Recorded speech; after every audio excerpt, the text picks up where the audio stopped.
¿Cuál crees que serían las claves del éxito de Wallapop? Teníamos como un pacto, ¿no? De que esto es una aventura de 6 meses, si palmamos, pues palmamos. Nos quedan apenas 10.000 eurillos para morir, ¿no? Antes del lanzamiento. Y aquello que dijimos, no lo gastamos en un día. Yo creo que tu socio también se asocia contigo por tu corazón. Yo me vino con Agus porque está loco. Y un amigo mío dijo, solo los locos lo consiguen. ¿De dónde viene la motivación, no? Ya que dices, dinero, pues me di cuenta que lo utilizaba para una herida mía, ¿no? Y ahí es donde empieza el tema de la aceptación para mí. Pues había omitido una parte muy importante, no sé cómo llamarla, espiritual, Hare Krishna la llamo yo, ¿no? Que la vida fue muy buena conmigo y me dijo, o sea, querías motivación para pensar, pues toma un puto cáncer en estadio 4. Hoy vamos a hablar con una persona muy inspiradora. El invitado hoy no nos va a dejar indiferentes. Es una persona muy cañera, muy cachonda, muy campechana, una persona que habla desde el corazón, con un sentido del humor extraordinario y que le ha pasado de todo en la vida, desde cofundar y co-crear Wallapop hasta que, cito sus palabras textuales, la vida me fue buena conmigo y me regaló un cáncer. Hola, soy Jordi Vidal y te doy la bienvenida al podcast Happiness Destination by Udon. Aquí encontrarás entrevistas a 28 referentes mundiales del mundo de la felicidad que contribuirán a aumentar tu felicidad a otro nivel. Si quieres más estrategias para aumentar tu felicidad, descárgate las herramientas de alto valor que te dejo en la bio. Y lo más importante, suscríbete a este canal y compártelo con todos tus amigos.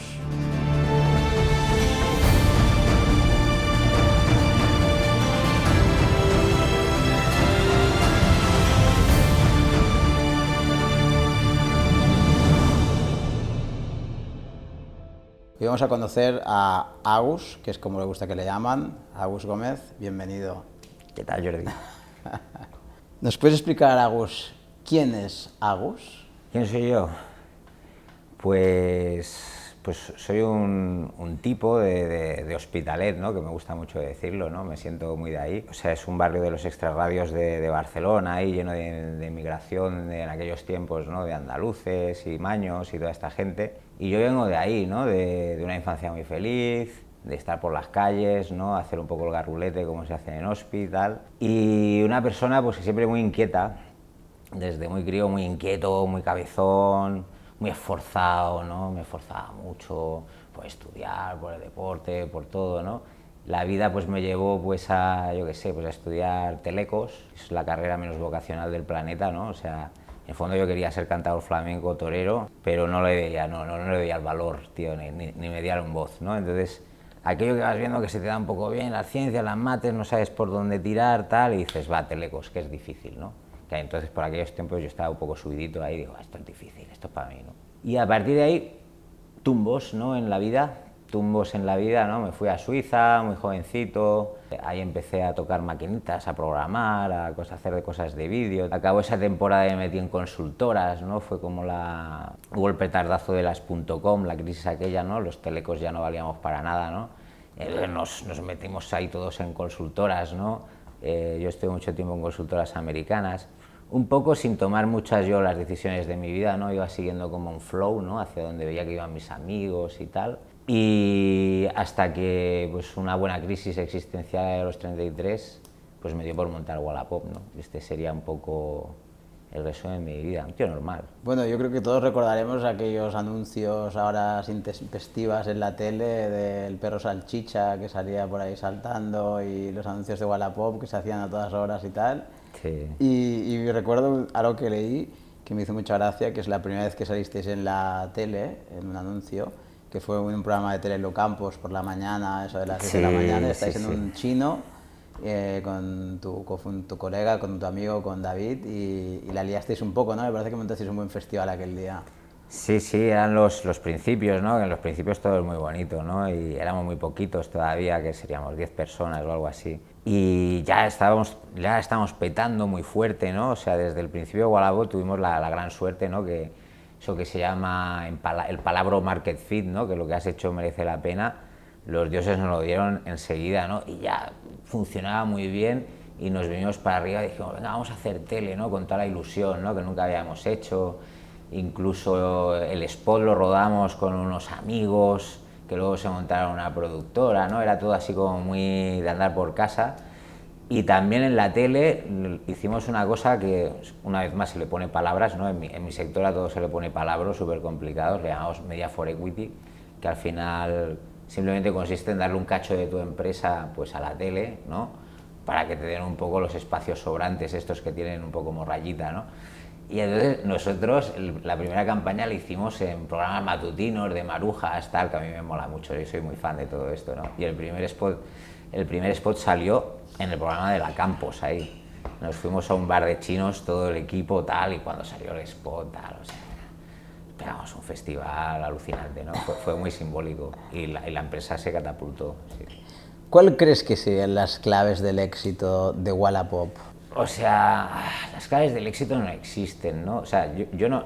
O sea, después de haber tenido éxito, ¿no? Entre comillas, ¿no? En la forma, y piensas, ¿no? O sea, lo piensas y hostia, ¿qué he hecho? ¿Hay algo que es extrapolable de todo esto por si vuelvo a hacer algo para explicárselo a los demás? Y la verdad es que no hay nada. Yo creo que fue un momento muy puro en el que yo especialmente y el equipo seguíamos mucho la entraña, la intuición, sin pensar demasiado. No había expectativas. Nosotros, yo me acuerdo cuando lo montamos con David, con mi cofundador, teníamos como un pacto, ¿no? De que esto es una aventura de 6 meses. Si palmamos, pues palmamos y final, ¿no? Era, más que nada nos lo tomamos como una aventurilla, como algo que yo de cuando seamos viejos, ¿no? Que no nos lamamos las heridas de no haberlo intentado porque a los dos nos apetecía. Entonces toda la actitud fue, vamos a probarlo, ¿no? Y lo dimos todo, ¿no? O sea, pero sin ningún tipo de expectativa de que fuese a ir bien ni nada por el estilo, ¿no? Entonces yo recuerdo que algo que nos ayudó mucho era que teníamos muy poco tiempo, ¿no? La muerte estaba muy cercana, ¿no? Teníamos solamente muy poca pasta, ¿no? Y nos daba para 6 meses. Entonces, al tener la muerte tan cerca, no pensábamos, ¿no? Solo ejecutábamos y reaccionábamos de entraña, ¿no? O sea, yo siempre recuerdo que hablamos con David y digo, hostia, las decisiones más importantes, lo que realmente hizo que Wallapop funcionara, es que no hubo ni estrategia ni thinking, fue sentido común de tu abuela, ¿no? O sea, que yo de sentido común de mi abuela, ¿no? Es decir, esto es un móvil, pues tiene sentido ponerle un chat, ¿no? En fin, y de ahí tienes el chat de Wallapop, ¿no? Que cambió un poco la inmediatez, que antes los clasificados eran muy lentos. Entonces, es un móvil, hostia, pues los productos que están cerquita, ¿no? Geolocalizado, el barrio, tal. Y era todo así, sin pensar. O sea, me acuerdo también no teníamos ni puta idea de marketing, ¿no? Y aquello, las preguntas que nos hacíamos, ¿qué usa el móvil? ¿Qué usa la gente en el móvil? En aquel momento era Facebook. Pues el dinero para Facebook, ¿no? Un montón de decisiones sin pensar, muy intuitivas, ¿no? Una muy importante fue cuando, o sea, fuimos muy rápido desarrollando la app y tal, y nos quedaban apenas 10.000 eurillos para morir, ¿no? Antes del lanzamiento. Y aquello que dijimos, nos lo gastamos en un día, toma por culo. Y victoria o muerte, o sea, victoria o muerte, ¿no? Entonces estaba leyendo yo el Che Guevara muy flipado. Pero era muy lógico, ¿no? Es decir, o funciona o chapamos, no nos vamos a estar aquí como zombies. Y nos los gastamos todos esos 10.000 euros en un día, que fue muy correcto, aquello de... porque era una prueba relevante, o sea, ahora lo pienso en retrospectiva, ¿no? En aquel momento era de entraña, pero fue interesante porque era una prueba relevante, es decir, o funciona o no funciona, lo vamos a ver clarísimo, ¿no? Y funcionó. Y que funcionase, yo cada vez que lo pienso más, que los dioses te lo regalan. Tú estás en un sitio donde se dan todos los condimentos, el contexto, era el cambio de dispositivo de web a mobile, los canales de marketing para mobile eran mucho más baratos que hoy en día, nosotros sabíamos de eso, éramos garrulillos, o sea, con lo cual la segunda mano nos movíamos muy bien por los mercatas y... cogiendo productos de la gente y todo esto. Entonces se dieron una serie de cosas que si yo hubiera sido incapaz de pensarlas o estructurarlas, ¿no? Entonces creo más que es una cuestión de los dioses, que te hablan a través del estómago, ¿no? Total, de tu intuición y tal. Si le haces caso, pues a lo mejor pasan cosas. Total, o sea que por lo que me comentas ha sido algo que surgió de la intuición, de a pecho descubierto, y luego hablas también del sobreinvertir muchas veces, ¿no? No quedarte corto. De decir... que es no tener miedo en el fondo, ¿no? Es decir, si he de morir, ¿no? Es decir, a lo mejor dices, hostia, pues lo dosifico para que me dure un poco más la aventura, tal, ¿no? Y al final entramos en una mentalidad que era, esto es una aventura, entonces vamos a vivirla a tope, ¿no? Aquello de no quedarte con la duda después o ¿sabes? O cosas en el tintero, ¿no? Claro. Yo siempre hablaba de, morimos con un Ferrari a 360 contra la pared, ¿no? Cosas estas muy épicas, ¿no? Que dices cuando eres joven y estás ahí muy hormonated, ¿no? Y resultó que funcionó ese mecanismo. Seguramente si lo repitiese algo de esta manera no me saldría. está claro. Era el Sí. momentum también. Era el momento, el contexto, tal. Total, total. Entiendo que también aquí hay una parte fundamental que también es la de tu socio, David con David. Total. Entiendo que hay una compenetración máxima, dos amigos. ¿Puedes explicar un poco esta historia también, vuestra historia? Sí, David para mí fue importantísimo. O sea, David y yo ya nos conocíamos, habíamos trabajado juntos en consultoría, en consultoras americanas, después en una catalana que estuvimos los dos mucho más pegados, ¿no? Y David, para que lo entiendas quién es, o sea, era un tipo tecnológicamente brillante, matemático, es una mente privilegiada y muy querido, ¿no? Todo el equipo de backends, de developers, tal, siempre lo llamaban el maestro, ¿no? O sea, el maestro que viene, te ayuda, tiene toda la paciencia del mundo, tiene un montón de curro, pero siempre saca un ratito para tu mierda de bug, ¿no? Atenderte y ayudarte a solucionar, tal. Es un tío brillante, muy humilde.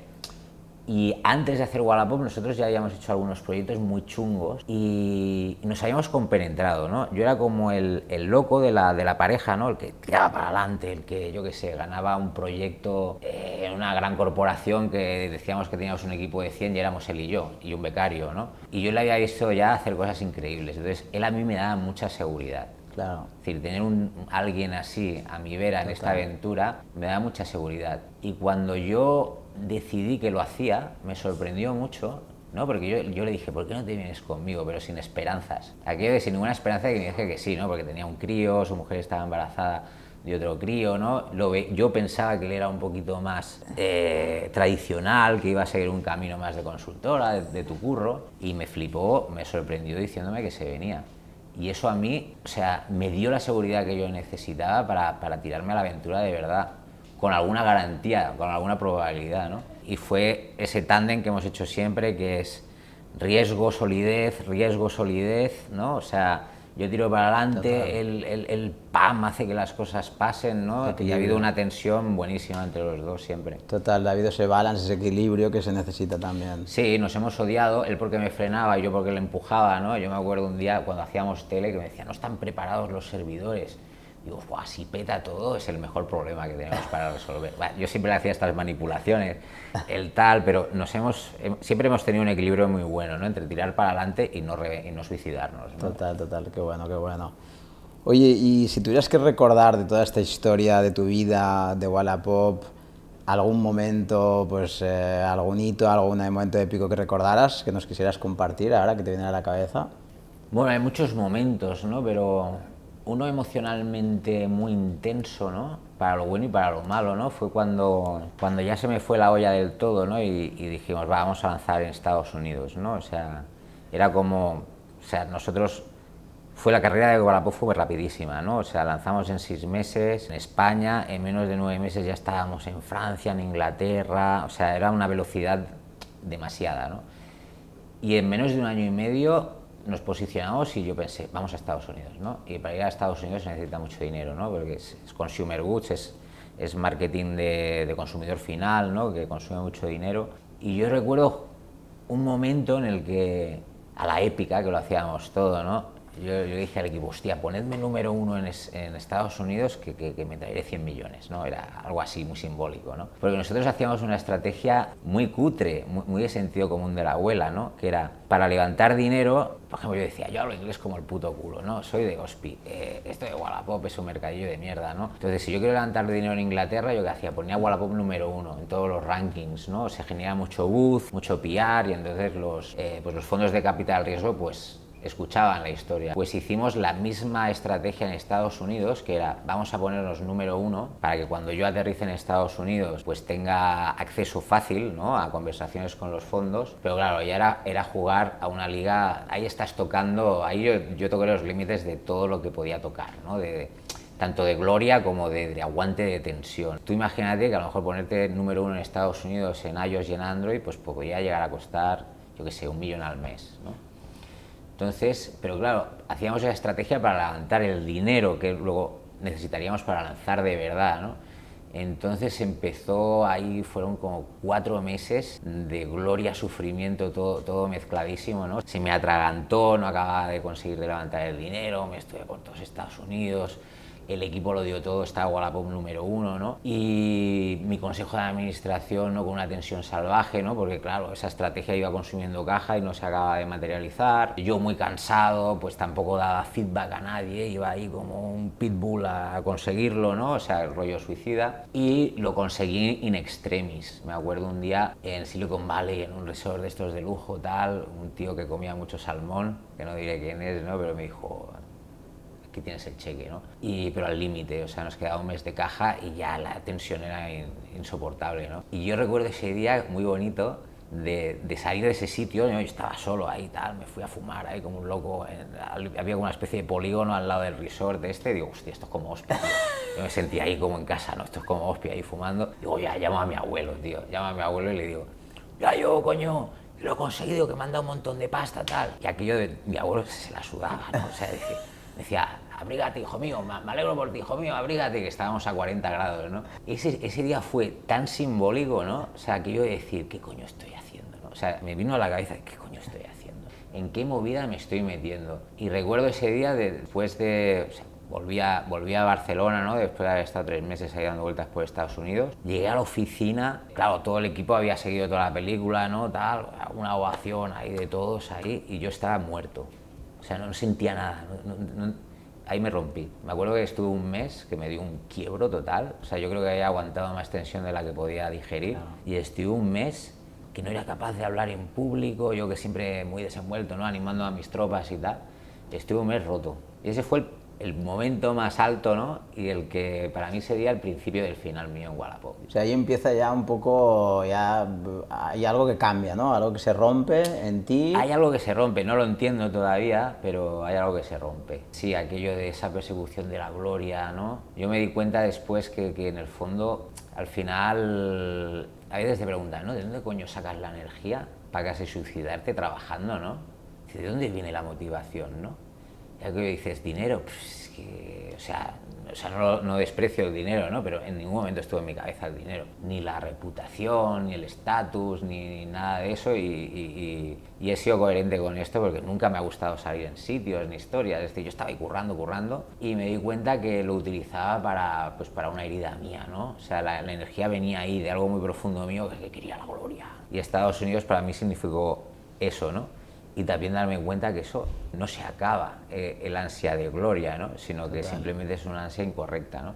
Ahí no lo entendía, o sea, ahí yo no entendí nada, claro. Pero ahí, claro, de hecho me rompí, ¿no? Entonces un aviso, primer aviso. Total, se lo podríamos llamar ego, el ego estaba ahí... Está ahí pidiendo cosas, necesidades, ¿no? Necesitaba alimento. Necesitaba alimento, mucho alimento.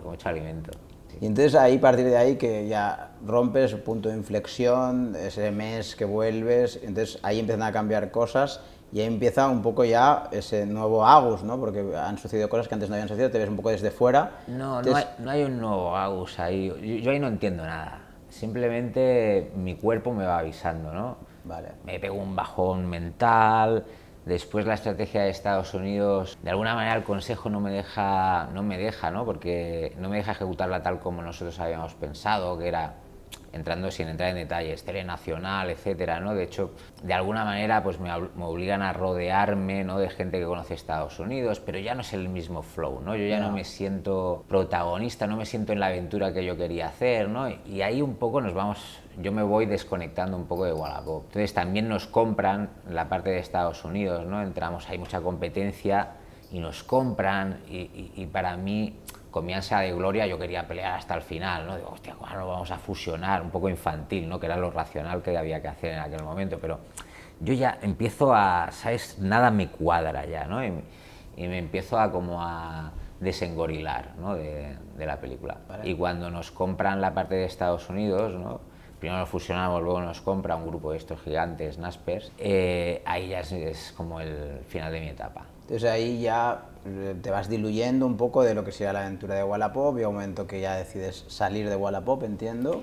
Sí, no he decidido yo salir del todo, soy invitado, ¿sabes? Es decir, hay un momento que hay ya un desencuentro entre Consejo y yo, ¿no? Y ahí es donde empieza el tema de la aceptación para mí. Yo recuerdo que mi cuerpo me había avisado. Primero tuve una hernia discal, me acuerdo. O sea, tuve una hernia que me tuvieron que operar y tal. Y yo ignoraba todas estas señales. O sea, de la tensión que sufrías, ¿no? Tú vas tirando para adelante, para adelante, para adelante.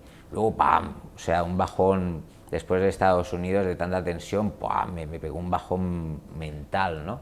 Que tuve que ir a hacer terapia intensiva para volver a recuperarme, y yo ignorando, ¿no? Tirando para adelante como un pitbull, ¿no? Y yo recuerdo el día que el consejo me cesó, ¿no? Dijo, hostia, pues hasta aquí hemos llegado, la aventura de Estados Unidos, no te vemos ya para la siguiente etapa, tal, que yo en el fondo me lo pillé un poco por sorpresa. Yo recuerdo cuando me lo estaban comunicando dos de los inversores muy cercanos a mí, muy amigos. Yo recuerdo en aquel día que era muy antinatural para mí, ¿no? Porque para mí hubiera sido muy sencillo, yo tenía mi equipo muy unido a mí, yo podía haber montado un pollo ahí. Aquí, ¿cómo vais a echar? ¿No? Y montar una batalla ahí, ¿sabes? Que sería un poco lo que yo venía haciendo, ¿no? Mi forma de ser natural, ¿no? Y aquello que por un microsegundo por la cabeza se te pasa, ríndete. O sea, me acuerdo que me pasó, ríndete, ya está, se acabó. Y tenía que ver al resto del consejo, dijo, déjame dar una vueltecita antes de ver a todo el mundo, tal. Y recuerdo mucho ese paseíto, ¿no? Del restaurante a un hotel que estaban ahí, yo repitiéndome la cabeza. Se acabó, sé elegante, se acabó, sé elegante. Me había rendido. O sea, bueno, ahí entras en un momento de paz también.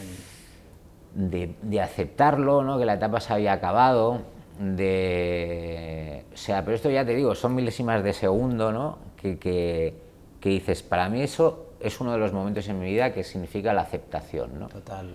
Que es decir, hostia, la vida ha traído esto, es perfecto, ¿no? Cógelo y con curiosidad a ver qué hay ahí, ¿no? O sea, esto me lo digo ahora mismo, en aquel momento fue algo muy instintivo, ¿no? Muy instantáneo, que en el fondo se acabó pelear. Y me sorprendió porque mi reacción natural hubiera sido la pelea, ¿no? Es lo que estaba acostumbrado los últimos 7 años de mi vida, ¿no? Total.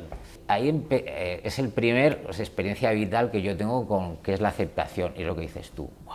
La paz, ¿no? La paz, porque es lo correcto en el fondo, o sea, aceptación no es resignarse, ¿no? No es, no quiero hacer esto, pero es desde algún lugar tuyo, dices, lo veo, lo entiendo, la vida lo trae, es correcto, guau, si lo abrazo, tal. Total. Yo me acordaba antes en Irlanda, me acuerdo en un colegio del Opus, cuando tenía 14 años, que también me invitaron a no volver. Y fue muy elegante todo, ¿no? Porque me dijo el cura tal, me dijo, oye Jordi, te invitamos a que no vuelvas el año que viene. Y dijo, oye, mira, no tenía pensado volver, pero me ha encantado lo educado que ha sido al decirlo, ¿sabes? Muy bien dicho, ¿no? Ya llevo 3 colegios en la lista ya, o sea que sí, me encantó, la verdad. Y dije, oye, muy bien. Yo creo que ahí también empecé a trabajar un poco la aceptación también. Pues sí, tenemos vidas muy similares tú y yo, y me encanta. Yo creo que por eso nos entendemos tan bien. Entonces, claro, después de toda esta historia de Wallapop, claro, de repente te encuentras de todo este subidón, de toda esta adrenalina, de viajar por todo el planeta, de todas las batallas y tal. Claro, te encuentras de repente tranquilo, supuestamente, entre comillas, con pasta, porque de repente, claro, cobras un pastón. Entonces, de repente, claro, tu vida cambia. ¿Qué haces en ese momento? Claro, entonces yo después de digerir la transición y tal, que estuve como medio año más como de presidente, ¿no? Aquello de presidente, pues empiezo a pensar que, hostia, qué guay parar, ¿no? Tenía un crío de 3 años, mi hijo Bruno el mayor, ¿no? Tal, o sea, lo tenía todo como para parar y me apetecía parar. Y de alguna manera tomé el compromiso conmigo mismo de no empezar a hacer nada, ¿no? O sea, de tomar un tiempecito, y me apeteció inicialmente aquello de, hasta este momento me he dejado llevar por la marea, o sea, hasta Wallapop, yo lo monté a través de seguir la marea, los tumbos de la vida. Digo, voy a reflexionar un poco sobre la vida, ¿no? Y al menos la siguiente etapa vamos a hacerla un poco más consciente, ¿no? De lo que quiero. Esa era la idea inicial. Me apunto a filosofía, no sé cómo pensar sobre la vida, ¿no? O sea, y es muy jodido sentarte tú solo en el sofá a reflexionar ahí. Entonces me apunté a filosofía, no sabía muy bien cómo se hacía esto de pensar sobre la vida, ¿no? Total, que al final no pensé nada, ¿no? O sea, empecé a ir en bici, a mí me gustaba mucho ir en bici de carretera, entonces tenía tiempo y empecé a meterle ahí toda la energía.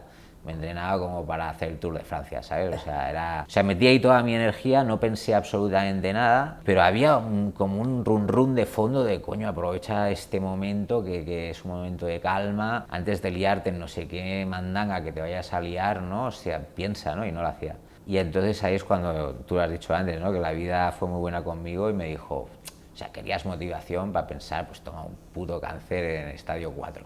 Bien, bien. Y ahí es donde pensé, Bien, ahí bien. pensé por pelotas. Me ha gustado lo del run run porque venía con el coche escuchando Estopa, la del run run, ¿sabes? Cuando has dicho el run run, hay una canción de Estopa que se habla del run Ah, run. sí, sí, sí, es verdad, es verdad, es verdad, es verdad.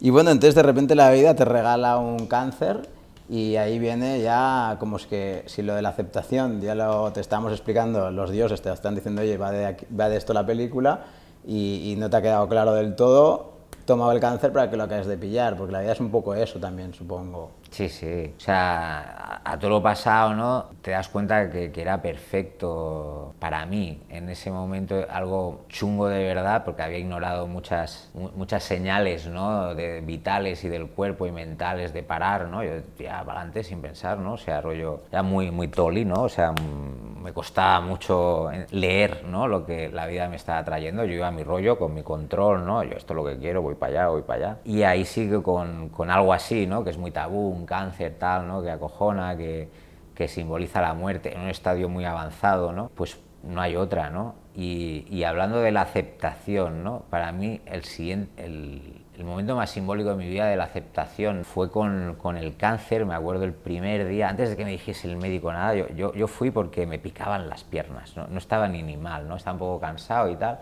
Fue al neumólogo y aquello que dices, antes de que me lo dijese yo ya lo sabía. Yo recuerdo a los médicos diciendo, tengo cáncer, ¿verdad? Y nadie me lo decía, ¿no? O sea, tengo cáncer, estaba como seguro, ¿no? Y cuando finalmente me lo confirmaron y tal, y luego otra vez estas cosas pasan en microsegundos en tu cabeza, ¿no? No es un diálogo elaborado ni un pensamiento, ¿no? Es aquello que me vino muy fácil, voy a palmar. Blanco, o sea, claro, blanco y en botella, ¿no? O sea, he sido un gilipollas, no me he cuidado, pues esto está avanzadísimo, this is the end, ¿no? Este es el final, ¿no? O sea, lo miré muy de frente, ¿no? La muerte, o me vino la sensación esta de, es muy probable que esta es la última, ¿no? Y inmediatamente, o sea, microsegundos en la cabeza dices, joder, he tenido una buena vida, ¿no? Dices, tiene una buena vida, he hecho el cabra, me han querido, he cumplido algunos sueños, más o menos he hecho lo que me ha apetecido hacer, ¿no? Y ha sido una buena vida, ¿no? O sea, lástima que tengo un crío pequeñito, lástima por los que se queden, ¿no? Molaría echar un ratito más, pero dices, bueno, he tenido una buena vida, ¿no? Es como la aceptación de la muerte, ¿no? Y ahí otra vez más la sensación esta de paz total, ¿no? Porque lo peor que te puede pasar es que la palmes, ¿no? Y ya lo tienes aceptado, entonces total, ya no hay nada más, ¿no? Y otra vez esa aceptación de paz total, ¿no? Aquello... Y ahí empezó mi camino para curarme. O sea, desde ahí, ¿no? Y ya te digo que este diálogo mental no es algo que yo me lo cuento ahora a mí mismo, pero como que pasó así, ¿no?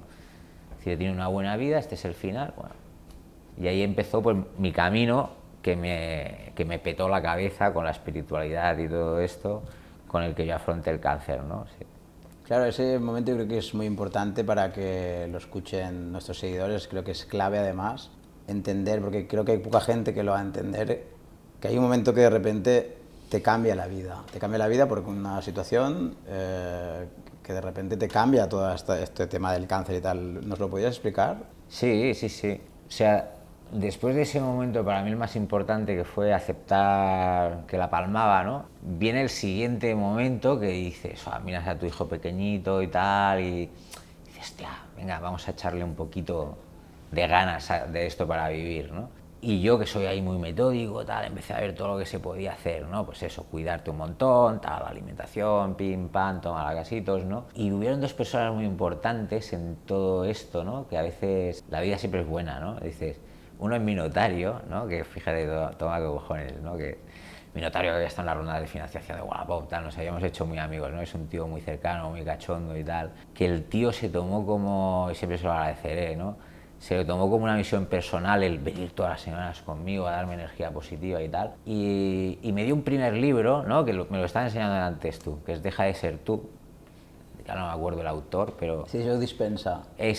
Y yo siempre había sido abierto de mente, o sea, con esto de la meditación y tal, pero con el budismo y todo, pero nunca me había metido en la parte Hare, que digo yo ahora, yo esto era para otros. Y este libro estaba muy bien, ¿no? Porque te explica de una forma muy científica, seguro que hay muchos más mejores, explica de una forma muy científica todo el proceso que para una mente como la mía, de ingeniero, tal, muy racional, me enganchaba, ¿no? Y te llevaba a un punto donde, guau, aquí es acto de fe, ¿no? Y yo empecé a enganchar con eso, ¿no? Hostia, aquí hay puntos que es acto de fe, ¿no? Es decir, podemos entender hasta donde entendemos, pero luego hay cosas que no entendemos. El primer atisbo de mi petada de cabeza a Hare Krishna, que digo yo, ¿no?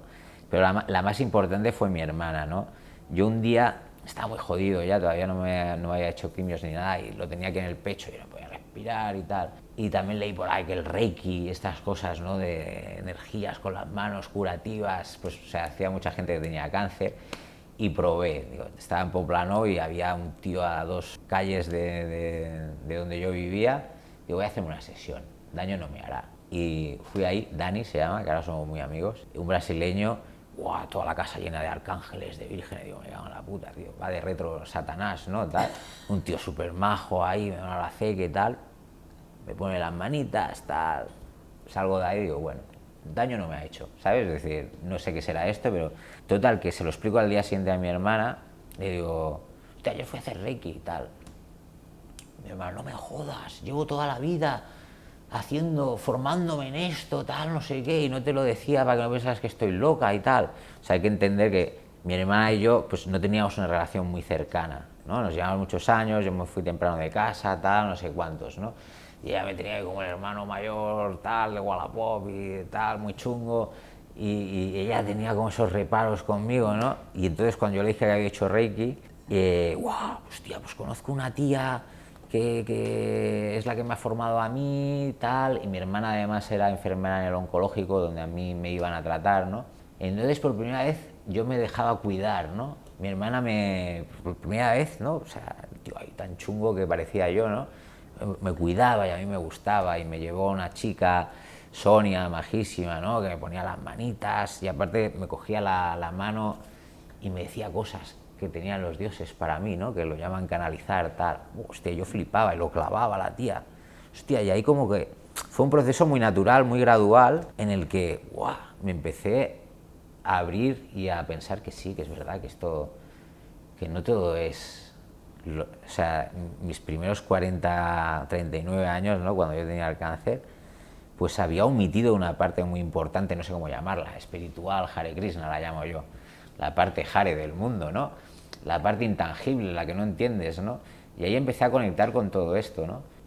Y tuvo una, no sé qué porcentaje o qué contribución tuvo a mi curación, ¿no? Pero yo creo que, yo quiero creer que fue muy importante, ¿no? O Bueno, de sea, repente te llaman del hospital y te dicen que has repetido. correcto. O sea, después de una sesión muy interesante, ¿no?, que yo todavía tenía estadio 4, o sea, y me había hecho un ciclo, creo, de quimio, casi nada. Me había hecho la primera. Y yo todavía me sentía con cáncer, lo notaba, lo notas, ¿no? Pues yo hice una sesión con Alicia, yo siempre digo que es la Michael Jordan de la canalización, ¿no? Para que nos entendamos, canalizar es, alguien tiene la sensibilidad de decirte lo que te está diciendo la vida, ¿no?, de alguna manera, si tú no lo entiendes muy bien. Y esa sesión, que fue muy intensa, no entrar en detalles ahí de lo que se cuajó, ¿no?, pero tenía mucho que ver con mi herida personal, ¿no? Yo salí de ahí con mi hermana, que me acompañaba a todas partes, y digo, guau, he salido con muy mal sabor de boca, ¿no? O sea, es como la vida me estaba diciendo cosas que no me gustaban escuchar muy fuertemente, ¿no? Y, hostia, y estas sincronicidades, ¿no?, casualidades que me llaman del hospital y me dicen que el TAC que me habían hecho había salido limpio. No sé cómo explicarlo, ¿no? O sea, sí, me había hecho una quimio, ¿no? Entonces lo puedes atribuir a la quimio. Claro que sí, ¿no? Pero también había hecho todo ese proceso, nunca lo sabré, ¿no? Pero sí, fue muy curioso después ir y decir, bueno, ¿y ahora qué hago? ¿Me hago las quimios o no me las hago si no hay cáncer, ¿no? Y me acabé haciendo las quimios por miedo, ¿no? Pero yo en mi cabeza sentía como que todo este proceso que había hecho de alguna manera me había sanado, ¿no? un proceso de perdonar, fue un proceso muy intenso, ¿no? De un tío muy intenso como soy yo, de un mes metiéndome en el jaré a saco, ¿no? O sea, y de hecho viví todo el resto de esas quimios, ¿no? En el que yo me sentía muy bien físicamente, casi no me afectaban las quimios y tal, lo viví como una oportunidad de adentrarme mucho más en este mundo espiritual, Hare Krishna, tal. Empezaba a leer libros canalizados por Jesús, yo qué sé, movidas que a mí me dicen hace tres meses antes que si me iba a meter ahí, digo, ¿estás loco o qué? Y entonces estaba en un mundo muy natural, ¿no? Y me metí mi pequeña inmersión, ¿no? De golpe. Total. Sí. Hay una frase que me ha venido a la cabeza ahora que me recuerda mucho de Carl Gustav Jung, que dice que lo que niegas te somete y lo que aceptas te transforma. ¿Qué opinas de esta frase? Pues que es un tío muy listo el Wung este.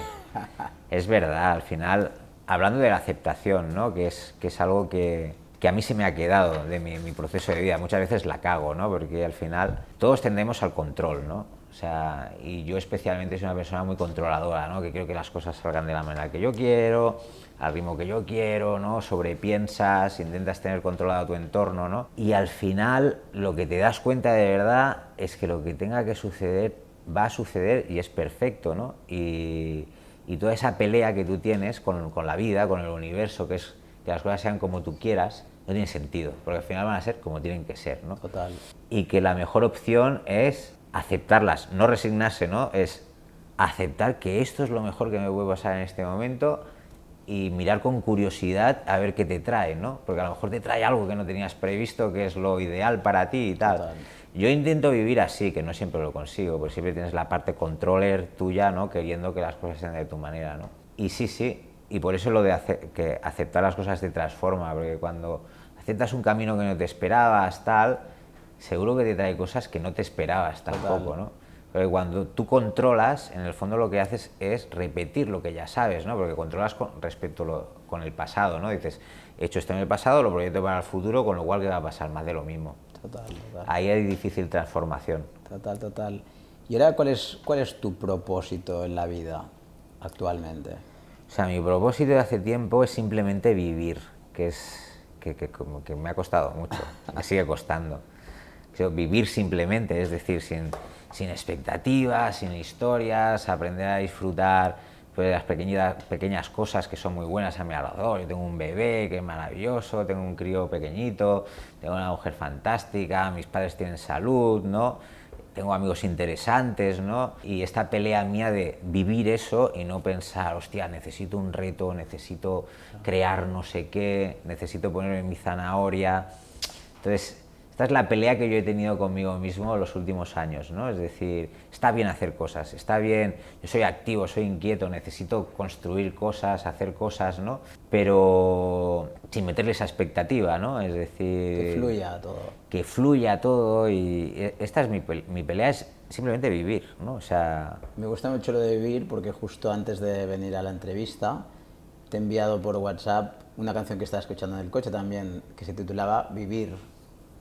Y era la de... Ah, sí, de los Estopa con la Rosalén, ¿no? Exacto. Esta es muy buena. Exacto. Sí, Me ha hecho gracia porque justo has dicho vivir y digo, ostras, justo es la canción que te envió el pantallazo desde el coche.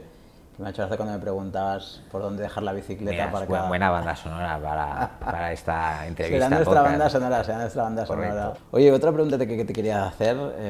Si ahora imagínate que tuviéramos un happy meter que nos midiera la felicidad. Te lo metes por el ojete, ¿no? Por supuesto.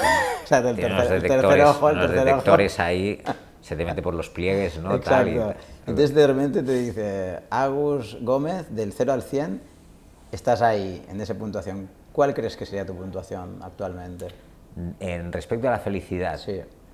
Bueno, primero hay que definir qué es la felicidad, ¿no? Amigo, pues empecemos por ahí, si te parece. Yo, en mi caso, o sea, estos conceptos tan abstractos, ¿no? Que cada uno lo entiende como lo quiere entender. Yo lo entiendo como una combinación de dos cosas, ¿no? Como paz, una paz interior, ¿no? Aquello de, wow, extensión, paz, y alegría, es decir, la combinación, no paz y estoy vegetal, ¿no? O sea, es paz y estoy contento, ¿no? En ese sentido, hay días que más y otros días que menos. Y Y por ejemplo, ahora tengo unas semanas que me siento un poquito triste, no sé por qué, ¿sabes? Porque, o sea, empieza el verano, o sea, empieza el verano, fíjate tú, y me estoy poniendo, no sé por qué. Y hoy venía con la bici y digo, estoy un poco de bajona hoy. Y pensaba, pues qué bien, o sea, estoy de bajona. O sea, más que estoy 100% de felicidad, ¿no? Que también es una exigencia salvaje, ¿no? Si te exiges a ti mismo estar siempre feliz, contento, alegre y tal, eso es también una sodomización salvaje, ¿no? Para mí, más que el happymeter este o como se llame, es el acceptimeter, ¿no? Es decir, ¿cuánto acepto en el momento en que yo estoy ahora? ¿Estoy de bajona? Vale, pues no peleo para estar feliz, ¿no? Ya llegará cuando esté otra vez las sensaciones. Y yo creo que a nivel de acceptimeter, que me mola más, estoy bastante bien, porque me confundo muchas veces, pero ahora tengo la capacidad de darme cuenta que antes no, decir, ya me he ido, ya estoy peleando porque las cosas sean como yo quiero, ahora quiero estar súper contento. Y es decir, no, ahora toca estar pues un poquito de bajoner, ¿no? Porque es el momento, ¿no? Y a lo mejor toca estar un poco más en casita, sin tal, no sé qué, y luego súper contento, tal. Es un poco ir navegando esos altibajos, ¿no? Yo en mi caso yo creo que es muy difícil, no, es casi imposible, siendo un ser humano, ¿no? Estar a 100% de felicidad permanentemente, ¿no? O sea, Total.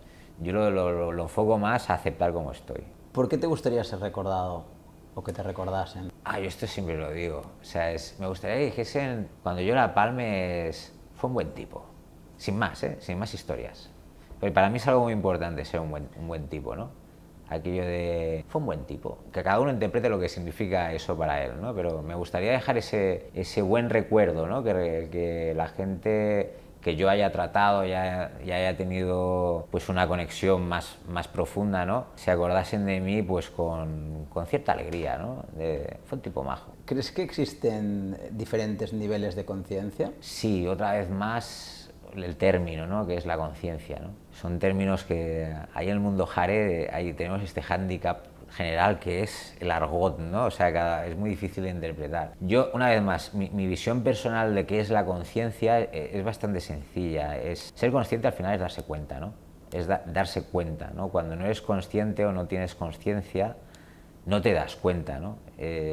Para mí son mis primeros 40 años de vida, es ser totalmente inconsciente, o sea, es como un pitbull, persiguiendo cosas heridas o retroalimentación del ego, ¿no? Tal. Darse cuenta es ser consciente, entonces sí que hay niveles, no sé cómo medirlos, ¿no?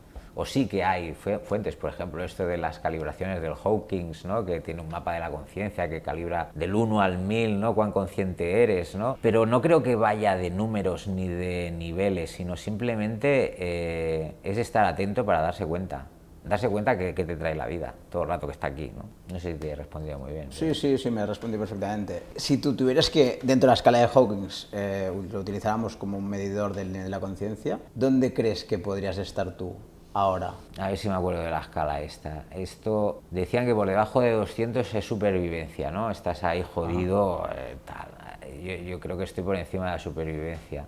Yo estaría, o sea, después está la razón, ¿no? Desde el 200 al, no me acuerdo cuál era franja. Después está el amor y después está la paz y después está Jesucristo, Krishna, Buda y esta gente. A mí me gustaría pensar que estoy más cercano al amor. O sea, ha habido una etapa de mi vida muy racional, muy controladora, muy de la cabeza, y ahora estoy en una etapa de mi vida en la que me muevo más de hecho, todo lo que he hecho bueno en mi vida ha sido de aquí, o de la entraña, que digo yo, aunque le he querido dar los méritos a la razón, pero era una etapa en la que yo confiaba mucho en la razón, ¿no? Era como, con esto me muevo por el mundo, con mi cabeza, ¿no? Y ahora intento, que no quiere decir que lo consiga, moverme más desde la entraña. Soy más consciente. Siempre hemos tenido entraña todos, intuición, pero a veces no le hacemos caso, o le hacemos caso y luego se le atribuimos todo el mérito a la razón, ¿no?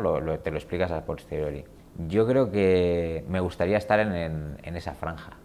Me gustaría. Totalmente, bueno, me gusta mucho lo que has dicho y me siento muy identificado, de hecho, porque es una de las grandes frases que yo siempre tengo, de hecho la tengo en el móvil también, en el estado de WhatsApp, que es la frase de Pascal, de Blaise Pascal, el inventor de la calculadora, que precisamente hablaba de eso, ¿no? Decía, el corazón tiene razones que la propia razón desconoce. Empezó él también siendo un tío muy de razón y acabó siendo de corazón total porque se dedicó a ayudar a gente muy necesitada, en orfanatos y tal, incluso murió pues en situaciones muy deplorables, pero bueno, como él quería, ¿no? Que era tratando y ayudando y colaborando y cooperando con gente desde el corazón. Entonces, yo escuchándote, toda tu historia, toda tu vida y tal, que me encanta hablar contigo, podríamos estar horas, ya lo sabes. De hecho, hemos estado largas conversaciones de muchas horas y para nosotros el tiempo desaparece cuando estamos hablando juntos. Me encanta tu historia, pero yo creo que también hay un momento de corazón también, o sea, yo creo que tu socio también se asocia contigo por tu corazón también.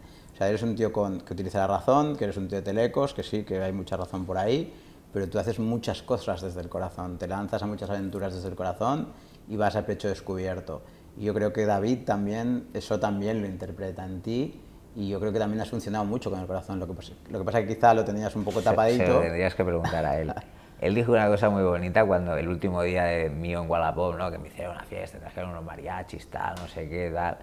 Y dijo algo muy bonito que nunca sabré si me lo tomo como un cumplido o como una puya, ¿no? Dijo, yo me vino con Agus porque está loco. Y un amigo mío dijo, solo los locos lo consiguen. Es un arma de doble filo, como siempre me pasa con David, pero creo que es un piropo, ¿no? Es aquello que estás diciendo tú. Se atreve a seguir el corazón, ¿no? De alguna manera. Total. Sí. Bueno, la frase de Steve Jobs aquella, ¿no? De solo los locos son los únicos que creen que pueden cambiar el mundo y son los únicos que lo hacen. Sí, sí, hay mucha épica, se da mucha fanfarria a todo esto, ¿no? Y al final es muy sencillo, ¿no? Es decir, a todos sabemos lo que tenemos que hacer, ¿no? Lo tenemos aquí en el estómago, ¿no? Y hay momentos en la vida que cuesta más seguirlo por los miedos y a mí me ha pasado y me sigue pasando. Luego quería hablar contigo sobre meditar. ¿Tú meditas habitualmente? Sí, pero lo hago. O sea, yo en mi incursión en el mundo Hare la he hecho un poco autodidacta y no me gusta seguir muchos rituales, ¿no? Yo, por ejemplo, medito como los viejos, me pongo al solete, me pongo así relajadito, ¿no? Y hay días que sí, otros que no. Hay momentos que lo hago mucho porque como que lo siento que lo necesito y otras veces que menos. No sigo como un protocolo muy ahí disciplinado. ¿Y crees que meditar te ha ayudado, te ha cambiado? ¿Qué dirías que te hace la meditación? En mi caso me serena. O sea, yo creo que en mi caso, a veces lo he pensado, digo, ¿qué me da esto? De estar un ratito parando los pensamientos, ¿no? Y bajando biorritmos sin tampoco buscar mucha meditación, ¿no? De pensar en cosas. Yo creo que a veces me da un poco de lucidez o de claridad después, cuando estoy no meditando. Creo, es como una gimnasia mental, bueno decirlo. Es como un descansar, es como un recargar, ¿no? Es como un reconectar, ¿no? Hacer un pequeño break para volver a conectar contigo, ¿no? Y luego parece que como que lo arrastras durante el día, ¿no? A veces te das cuenta cuando estás hablando con alguien y dices, hostia, esto le he dicho, hostia, qué bueno era. O sea, no sé, yo creo que viene de ahí, de esos momentos de descanso, de reconexión. Oye, ya para ir cerrando, me gustaría pedirte que nos dejaras un regalo, igual que nos hablas antes del libro del Joe Dispenza de Deja de ser tú. Me gustaría que nos regalaras algún libro que te haya gustado mucho, que te haya influenciado mucho en tu vida, que digas, ostras, este libro puede ser muy interesante para nuestros seguidores. Un libro, ¡guau! Sí, tantos, tío. Uno así muy simbólico, ¿no? Mira, hay un libro muy bueno que se llama The Way of Mastery. Un poco desconocido, tal. ¿De qué va este libro? Es como un camino hacia la maestría, ¿no? Y habla mucho de la aceptación, de la resignación, de todos estos conceptos, ¿no? De una manera muy agradable y muy digerible, ¿no? Y es un libro, es de los últimos que he estado yo ahí muy metido. Y a ver, es como una especie de curso que también, si alguien está motivado, ¿no? Por autoconocerse y meterse un poco Hare, está muy bien. Qué bueno, porque justamente me lo he recomendado hace poco también este libro, o sea que... Bueno, buena recomendación. Muchas gracias, Agus. Ha sido un placer, la verdad, absoluto. Contigo, Jordi. Repetiremos. No me has dado ni un noodle, tío. Ahora te doy invitaciones. Oye, un abrazo fuerte. Muchas gracias. Compañía. Campeón. Gracias.